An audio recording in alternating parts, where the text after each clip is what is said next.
guys, it's Krista, and this is your Clique Talk.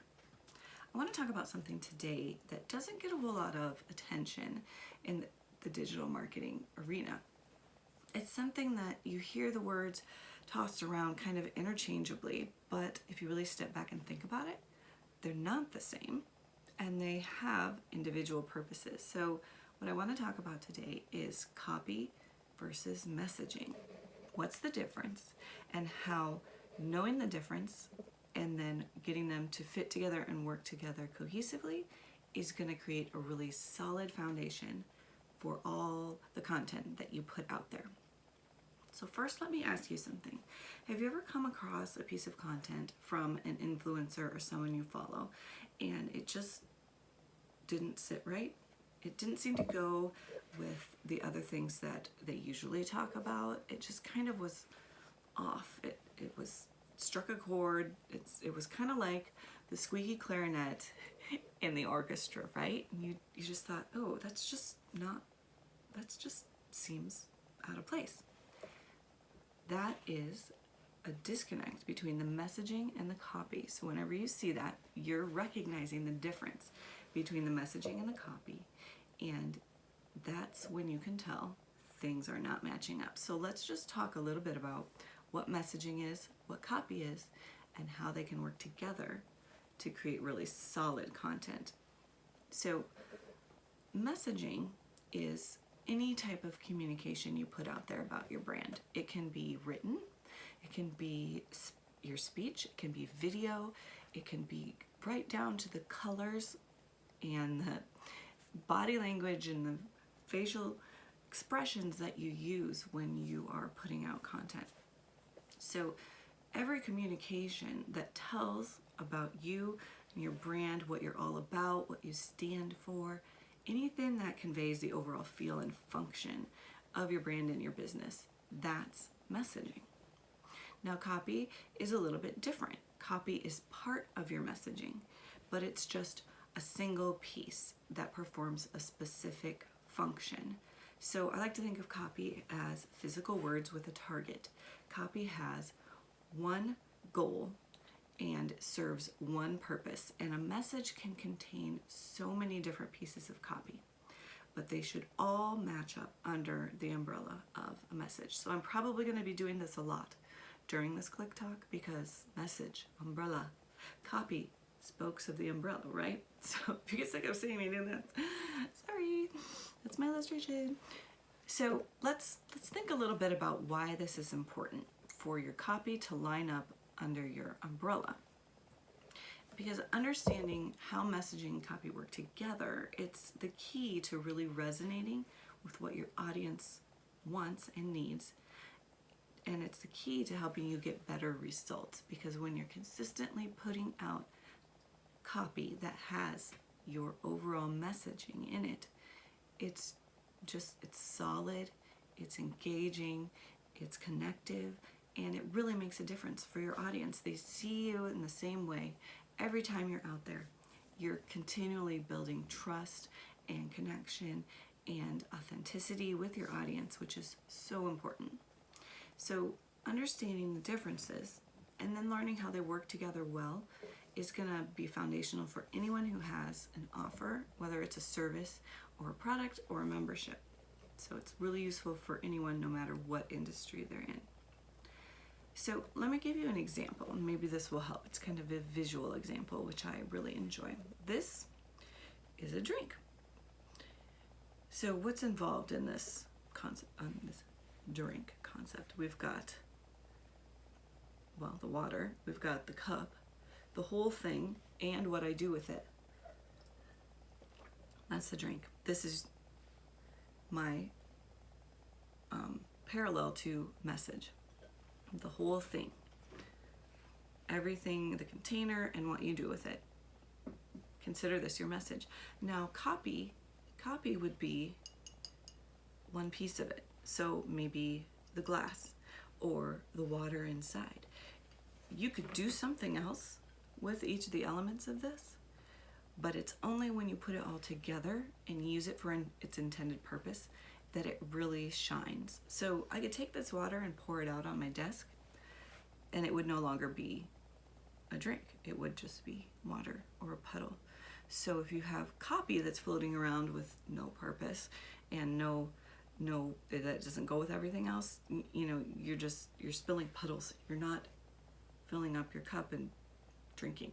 So keep that in mind. It's just the individual pieces of the message are your copy, just like the individual elements of this drink make up what the whole drink is. So hopefully that's helpful. A little bit of a visual. So let's kind of compare and contrast a little bit. This will help set it up in a clear way for you. So if we're talking about messaging, we're talking about something that's broad, something that's overarching and all-encompassing. Everything that you put out there, that's part of your messaging, whereas copy is narrow. It just has one specific purpose. It's created for one goal and kind of just a narrow focus. Messaging can include all types of communication. It can include words, signals, body language, branding, colors, whereas copy is the words only. It's only the text. And sometimes it can be spoken, but more often it's written. Messaging can have multiple goals and objectives. So if you think about someone who has several programs, the messaging includes everything they say about all of their programs, but copy has just a single goal or objective. It just has one ask per piece of copy. And your messaging is enduring, so it should be long-lasting and consistent and constant. Whereas your copy can be temporary and changing. It should always match up with your messaging, but you may only be offering a specific item for a certain time. That copy is good for a certain time, and then you'll move on to something else. As long as it's all lining up under the umbrella of your copy or your messaging, that's fine. But copy generally has a shorter shelf life than your overall messaging. So before we go any further, I know you're probably thinking, Christa, aren't you always saying the audience is the most important part of what you put out there? Yes, I am, and that is still true. I just want to make sure to make it clear that everything you communicate, whether it's your overarching messaging or an individual piece of copy, it all needs to revolve around your audience. But in general, your messaging focuses more on the person of the audience. It meets them where they're at. It connects with them authentically. It builds trust and rapport. So it's that ongoing connection with your audience as people, showing up, being consistent, and then inviting them to follow along with you long term. And copy is a little bit more focused on the offer and how it impacts the audience. So the audience is still there, it's still a focus, but you're introducing them to the offer. So it's going to grab their attention for a specific reason. It's going to share the benefit or the aha or the product or whatever result that it's presenting, and then it's going to ask them to take action. So that kind of describes a little bit how the audience fits in with your messaging and your copy, and what the difference is between those little nuances. Messaging focuses on the overall relationship between your audience, and then the copy focuses on the offer and how that's going to impact and affect your audience.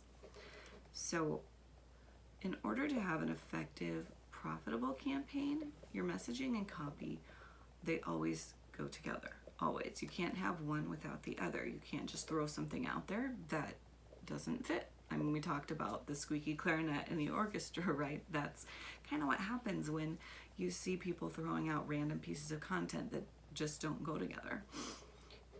And it's really obvious, isn't it? It's just like, okay, you having a bad day? Or, it's kind of like, which came first, the chicken or the egg? They both have to go together. There is no one without the other. A lot of times the messaging needs to precede the copy. The messaging needs to be there, a consistent presence and a consistent relationship with the audience.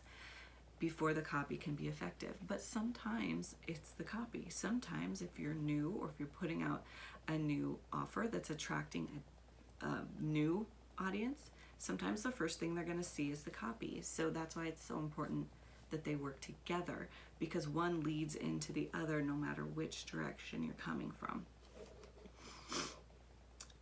So what do you do if you think your copy or your client's copy isn't lining up? Do you scrap it all and go back to the drawing board? Do you just kind of shoot from the hip and whatever? No, there are 3 strategies I use when I kind of sense this coming, when I feel like this could be a problem. I use these 3 strategies to kind of test and guide that messaging and copy back into running on the rails together. So strategy number 1 is to study the masters. I love watching what other people are doing. And I definitely have my favorites, the ones whose messaging is always super consistent, the ones whose copy always reflects that. Rachel is a good example of that. All of her programs and offers are very much still her. Even though she has multiple offers out there, they're still very Rachel Peterson. Stacy and Paul Martino do a great job of this with their relationship development programs. Stephen Larson, he's got, his MLM trainings and he's got his offers, but it's all still very Stephen Larson, and Marley also is very good at this. Marley Baird is always consistently showing up with that high level of integrity and constant presence with her audience. So look at people who are doing it right, watch what they're doing, and pick out ways that you can put that type of commitment and cohesiveness into your messaging. The reason why they have such strong messaging is because they understand 3 things. They know their audience, they know exactly who they are, they know exactly what they want and need, and they've studied everything about them. Number 2, they care about their audience. They're passionate about the difference that they can make in their audience's lives, and they're all about service. And number 3, they believe in their offers. They know that they've created something that's gonna be value 100%. And so that level of certainty and purpose is what really helps that cohesive messaging and copy really shine. They've done their homework on the back end. They know exactly what they're going for. Strategy number 2 is to get other people's eyes on your stuff. I am as guilty of this as anyone. I often struggle to do my own stuff. It's harder than doing someone else's projects because for some reason you're just so close to it. So if you've noticed that, I'm right there with you. But you have to take several pieces of your content, whether it's a video, part of your website, some ad copy or a funnel, put them in front of somebody else and ask them, is anything sticking out? Does something seem like it doesn't go? How can I bring it all together under one umbrella? And a lot of times that extra perspective from somebody who's not as personally or emotionally invested can really bring a lot of clarity. So I always find somebody you trust, find somebody who knows their stuff, and then send them through your funnel, send them through your ads, and just get their feedback. It can really be helpful, bring in new insight that maybe you wouldn't have thought of because you're so close to it. And strategy number 3, ask the important questions. Just like we talked about Rachel, Marley, Stephen, and relationship development, they did the research on the back end. They asked the questions, they learned their audience, and then they created the offers to suit them.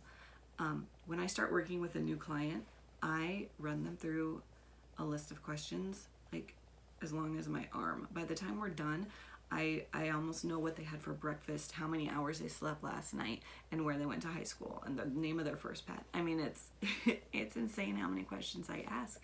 And yet, I'm just now, this week, sitting down to put my own offers through that same battery of questions. So guilty, but I'm doing it, and it's hard because it's so ingrained in you.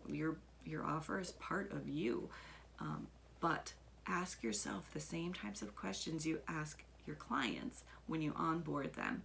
You know, get those deep level psychology things addressed in your own offers, just like you would for a client. You are, in effect, your own client. So do that due diligence and send yourself through your own processes to gather information. I promise it's going to make it so much stronger.